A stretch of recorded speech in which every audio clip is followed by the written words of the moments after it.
왜 서울 도심 한복판, 그것도 정치 집회에서 이스라엘 국기가 보일까요? 좀 뜬금없죠. 오늘 이 예상치 못한 연결고리를 한번 파헤쳐 보겠습니다. 이 낯선 조합, 정말 많은 분들이 고개를 갸웃하게 만들었죠.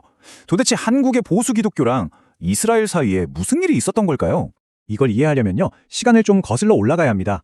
100여 년 전, 그러니까 우리 민족이 가장 힘들었던 시기죠. 바로 일제강점기입니다. 그때 한국의 초기 개신교인들이 성경 속에서 놀랍게도 자신들의 모습을 발견하게 됩니다. 나라 잃은 서름, 그게 얼마나 컸겠어요. 20세기 초 한국의 개신교인들한테 구약 성서는 그냥 옛날 이야기가 아니었던 거죠. 바빌론으로 끌려가서 고통받는 이스라엘 민족의 모습에서 바로 자기들의 처절한 현실을 본 거예요. 그리고 그들의 해방 이야기가 곧 우리 민족의 희망이 된 거죠. 이게 진짜 재밌는 부분인데요. 그냥 우리랑 처지가 비슷하네? 이 정도의 감정이입이 아니었다는 겁니다. 이스라엘의 그 고난과 회복의 서사가 말 그대로 우리의 이야기가 된 거예요. 이때부터 종교적인 믿음하고 민족적인 정체성이 막 뒤섞이기 시작하는 거죠. 이렇게 우리의 운명은 저 유대 민족과 연결되어 있다는 아주 깊고 단단한 믿음이 마음속에 자리 잡게 됩니다. 이게 바로 우리가 풀어야 할 이 수수께끼의 첫 번째 단서라고 할 수 있겠습니다. 자, 그럼 이 역사적인 공감대가 2차 세계대전이 끝나고 냉전이라는 거대한 시대적 흐름 속에서 어떻게 강력한 정치적 동맹으로까지 발전하게 되는지 그 과정을 한번 따라가 보시죠. 한국전쟁은 정말 결정적이었어요. 많은 기독교인들에게 반공은 그냥 정치 이념이 아니라 거의 신앙과도 같은 게 되어버렸죠. 여기 타임라인을 보시면 이승만 정부를 한국의 모세라고 부르면서 지지했던 것에서 시작해서요. 60, 70년대 군사정부와는 반공이라는 이름 아래 손을 잡았고 80년대에는 민주화운동에 반대하면서까지 군사정권을 지지하는 대규모 기도회를 열기도 했습니다. 수십 년에 걸쳐서 우파 정치 권력과 정말 끈끈한 관계를 만들어 온 거죠. 그러니까 이분들에게 공산주의랑 싸우는 건 그냥 정치 활동이 아니었던 거예요. 이건 선과 악의 싸움, 즉 영적인 전쟁이었던 거죠. 정치와 종교가 완전히 하나가 되는 순간입니다. 그런데 말이죠. 역사적인 공감대, 그리고 정치적인 동맹, 이 두 가지만으로는 아직 그림이 완성되지 않아요. 왜 하필 이스라엘 국기인지 그 비밀을 푸는 마지막이자 가장 중요한 조각은 놀랍게도 바다 건너 미국에서 왔습니다. 바로 세대주의라는 신학인데요. 좀 어렵게 들릴 수 있지만 핵심은 간단합니다. 미국 복음주의에서 굉장히 큰 영향력을 가진 생각인데 지금 현대 이스라엘 국가에서 일어나는 모든 일들, 중동의 분쟁까지도 성경에 예언된 세상의 마지막 날이 이루어지는 과정이라고 보는 거예요. 이 신학에는 일종의 예언 시간표라는 게 있어요. 자, 보세요. 첫째, 유대 민족이 흩어져 살다가 옛 땅으로 귀환해야 한다. 둘째, 바로 그 땅에 이스라엘이라는 나라가 다시 재건되어야 한다. 이게 종말의 아주 중요한 신호라는 거죠.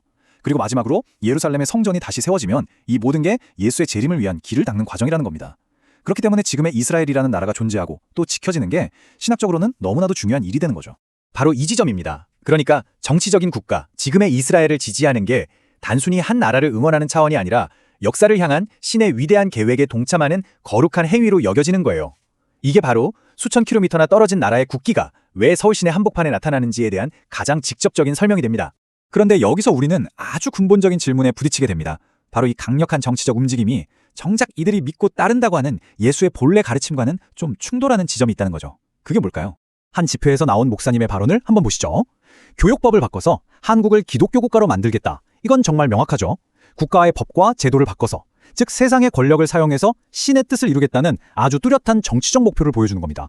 그런데 정작 복음서에 기록된 예수는 전혀 다른 길을 이야기합니다. 나는 섬김을 받으러 온 게 아니라 섬기러 왔다. 이 말처럼 예수의 핵심 메시지는 세상의 권력을 탐하는 게 아니라 오히려 그걸 비판하고 가장 낮은 곳으로 내려가는 겸손, 바로 섬김에 있었거든요. 이 두 가지를 나란히 놓고 보면 그 차이가 확연히 보이죠. 한쪽은 가난하고 소외된 사람들을 섬기라고 말하고 종교가 정치 권력과 손잡는 걸 비판합니다. 바로 예수의 가르침이죠. 그런데 다른 한쪽은 국가의 힘과 안보를 강조하면서 특정 정치 세력과 손을 잡습니다. 기득권에 저항했던 예수의 메시지와 오히려 기득권이 되려는 이 정치운동의 목표 사이에 아주 근본적인 충돌이 있다는 걸 알 수 있습니다. 자, 그럼 지금까지 우리가 살펴본 조각들을 하나로 모아서 전체의 그림을 한번 완성해 볼까요? 도대체 왜 서울에서 이스라엘 국기가 휘날리는 걸까요? 답은 이 세 가지 동력이 합쳐진 결과입니다. 첫째, 일제강점기의 아픔을 공유했던 역사적 공감대. 둘째, 냉전 시대를 거치면서 굳어진 정치적 동맹. 그리고 마지막으로 미국에서 건너와 이스라엘의 신성한 의미를 부여한 신학적 신념. 이 세 가지가 수십 년에 걸쳐서 서로 얽히고 설키면서 지금 우리가 보는 이 독특한 현상을 만들어낸 겁니다. 결국 이 현상은 단지 한국만의 이야기가 아니라 우리 모두에게 던지는 아주 근본적인 질문이라고 생각합니다. 신앙이 정치 권력과 만날 때 우리는 과연 무엇을 얻고 또 무엇을 잃게 되는 걸까요?